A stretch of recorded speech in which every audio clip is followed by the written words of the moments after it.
Major Sinha Mohammad Rashed Khan হত্যা মামলায় বহুল আলোচিত ও বরখাস্ত হওয়া দুই পুলিশ কর্মকর্তা ওসি প্রদীপ কুমার দাস ও এসআই লিয়াকত আলীর মৃত্যুদণ্ড বহাল রেখেছেন হাইকোর্ট। একই সঙ্গে আরও ৬ আসামির যাবজ্জীবন কারাদণ্ডের রায়ও বহাল রাখা হয়েছে। সোমবার ২ জুন বিচারপতি মোহাম্মদ মোস্তাফিজুর রহমান ও বিচারপতি মোহাম্মদ সগির হোসেনের হাইকোর্ট বেঞ্চ এই রায় ঘোষণা করেন। আদালত একই সঙ্গে প্রত্যেক আসামিকে ৫০,০০০ টাকা করে জরিমানার আদেশও বহাল রাখেন। মৃত্যুদণ্ডপ্রাপ্ত দুই আসামি হলেন টেকনাফ থানার বরখাস্ত ওসি প্রদীপ কুমার দাস এবং বাহারছড়া পুলিশ তদন্ত কেন্দ্রের তৎকালীন ইনচার্জ বর্তমানে বরখাস্ত লিয়াকত আলী।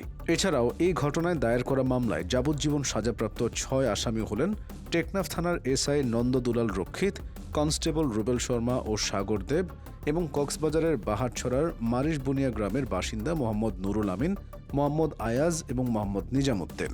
এই দিনের শুনানিতে রাষ্ট্রের প্রধান আইন কর্মকর্তা অ্যাটর্নি জেনারেল আদালতে বলেন, সব সাক্ষীর বক্তব্য অনুযায়ী মেজর সিনহা গাড়ি থেকে নেমে নিরস্ত্র অবস্থায় দাঁড়িয়েছিলেন।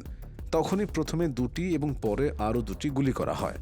পরে গলায় চাপ প্রয়োগ করে মৃত্যুর বিষয়টি নিশ্চিত করা হয়।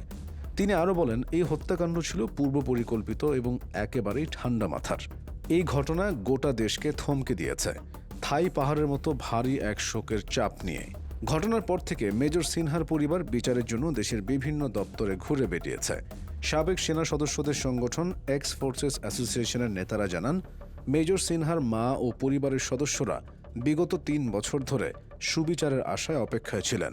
সুষ্ঠু তদন্ত ও নিরপেক্ষ বিচার নিশ্চিত হলে বাংলাদেশের দ্রুততম সময়ের মধ্যেই ন্যায় বিচার সম্ভব। গত ৩ বছরে যা হয়নি, এখন সেটা ৩ দিনেও হতে পারে। এই মামলার রায় শুধু একক কোনো হত্যাকাণ্ডের বিচার নয়, বরং এটি রাষ্ট্রীয় ক্ষমতার অপব্যবহারের বিরুদ্ধে জনগণের অধিকার ও ন্যায় বিচারের এক বলিষ্ঠ প্রতিফলন।